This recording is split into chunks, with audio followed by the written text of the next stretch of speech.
Elias Vance had always dreamed of the sea, not in the vague, wistful way most landlocked boys dream, but with a consuming, salt-crusted passion. His grandfather had been a fisherman, his great-grandfather a ship's carpenter, and the blood in Elias's veins seemed to hum with the tides. He would stand on the rocky shore of his coastal town, Port Blossom, and watch the fishing boats chug out at dawn, their hulls cutting through the grey silk of the water, and he knew, with every fibre of his being, that his destiny was out there. His destiny, however, was not on a fishing boat. It was in a classroom. At 17, Elias was the first person in his family to finish high school, a fact his father, a gruff and weary mechanic, acknowledged with a silent nod. But Elias's dream was a specific one. He didn't just want to fish. He wanted to design the boats that did the fishing. He wanted to be a naval architect. The problem was, the nearest university that offered the program was 1,000 miles away in the capital, and the tuition was a figure so astronomical it might as well have been the distance to the moon. The town librarian, a kind woman named Mrs. Gable, saw the fire in the boy. She helped him apply for scholarships. He got one, a partial one. It covered books and fees, but not a cent of the tuition. The night the acceptance letter arrived, Elias's father sat him down at the kitchen table, the wood scarred from decades of meals and arguments. "Son," he said, his voice like gravel, "I can't give you this. I can't even give you half. It's not in me." Elias looked at his father's hands, permanently stained with grease, the knuckles swollen. He saw not failure, but a lifetime of hard, honest work. "I know, Pa. I'm not asking." "Then what are you going to do?" Elias looked out the small window. He couldn't see the sea from here, but he could feel it. "I'm going to earn it." And so began the long, unglamorous, and relentless forging of his destiny. This wasn't a story of a lucky break or a sudden discovery of talent. This was a story of discipline. His plan was brutally simple. Work, save, repeat. He got a job before dawn at the town's fish processing plant, the air thick with the smell of brine and ice. For 4 hours, from 4 a.m. to 8 a.m., he would gut and clean fish, his fingers numb with cold, his back aching. Then he'd rush home, wash off the smell, and spend the day working at the boatyard, apprenticing under old Silas Thorne, a master shipwright. Silas taught him the language of wood and fiberglass, the physics of buoyancy and resistance. In the evenings, he worked as a short-order cook at the diner, the sizzle of grease, a stark contrast to the quiet lapping of waves he longed for. He saved every penny. He packed a lunch of bread and hard cheese. He wore his boots until the soles were paper-thin. He watched his friends go to the town's single cinema or drive to the next town over for dances, while he fell into bed each night, his body a symphony of exhaustion. There were moments of profound doubt. One bleak Tuesday in November, the rain hammering against the diner's windows, he'd just finished scrubbing the grill. His hands were raw, his feet throbbed, and the meagre stack of bills in his sock drawer seemed impossibly far from the mountain of tuition. He saw a group of his old classmates walk by, laughing, their lives seemingly light and easy. A wave of self-pity washed over him, so strong it threatened to pull him under. "Why am I doing this?" he thought. "I'm 18. I should be having fun. This is pointless. I'll never get there." He didn't sleep that night. He sat on the edge of his bed, staring at the wall, the voices of doubt roaring in his ears. The next morning, he went to the fish plant as usual, but his movements were mechanical, his spirit leaden. On his break, he sat on a stack of crates, watching the rain pelt the grey sea. Silas, who had come to pick up some scrap metal, found him there. "You look like a man who's lost his anchor," Silas said, sitting beside him. Elias didn't look at him. "I'm tired, Silas. I'm so tired. And I'm not even a third of the way there. What's the point of a dream you can't reach?"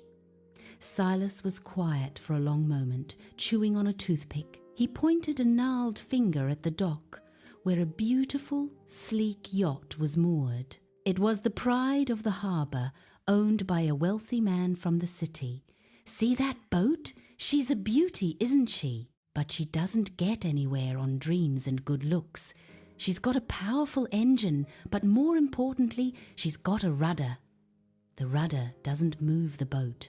It just keeps it pointed in the right direction, even when the wind and the current try to push it off course.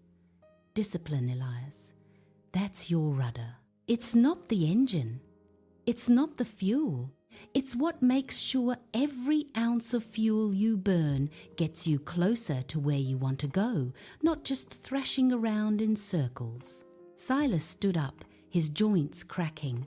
"You're not just gutting fish and flipping burgers. You're building a keel that's deep and strong. That'll keep you steady in waters a lot rougher than these. Keep pointing the boat, son. The rudder. That was the image that stuck." His life wasn't just a grind. It was a deliberate, pointed journey. His 3 jobs weren't a prison. They were the engine. His discipline was the rudder, ensuring every aching hour was a nautical mile gained. He threw himself back into his routine with a renewed sense of purpose. He started studying during his lunch breaks at the diner, a dog-eared textbook on marine engineering propped against the napkin dispenser. He'd ask Silas endless questions about hull design and stress points, turning the boatyard into his practical laboratory. The discipline was no longer a burden. It became a source of strength, a quiet, powerful hum in his chest. The year blurred into a cycle of smells, fish guts, sawdust, and frying oil. The days were long, the nights short, but the pile of bills in his sock drawer grew. Slowly, painstakingly, it grew. On a crisp September morning, 2 years after he'd started, Elias walked into the bank. He was 20 years old, his frame lean and hardened, his eyes carrying a depth that came from staring down doubt and winning. He withdrew every penny. He went to the post office and bought a money order for the exact amount of his first year's tuition. As he slid the slip of paper into the envelope, his hand didn't shake.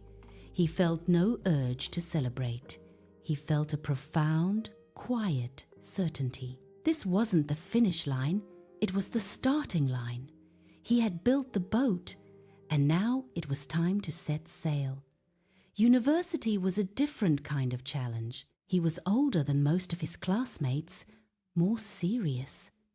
While they complained about a 10-page paper, he remembered the 10-hour shifts at the plant. He excelled, not because he was the smartest, but because he had forged a work ethic that was unbreakable. His professors saw a raw, hungry talent. Years later, Elias Van stood on the deck of his own creation, the Port Blossom Star. It was a state-of-the-art research vessel designed to be the most fuel-efficient and stable ship in the fleet of the National Oceanographic Institute. He was its chief designer, a man whose name was becoming known in maritime circles. The launch ceremony was over. The champagne bottle had shattered against the hull. The speeches had been made. Now, in the quiet of the evening, he stood alone on the deck. The lights of the city glittered on the water. He felt a hand on his shoulder. He turned to see his father, older now, his hair completely white, but his eyes bright. His father didn't say much. He just looked at the ship, then at his son. He held out his hand. In his grease-worn palm were two things: a small, tarnished ship's compass that had belonged to Elias's great-grandfather, and a worn, greasy bolt from the engine of the old truck he'd driven for 30 years. Elias understood. The compass was for the dream. The bolt was for the work. He took them both, his throat tight. His father finally spoke, his voice thick with a pride he could no longer contain. "You found your sea, son." Elias looked out at the dark water, then back at the gleaming ship around him.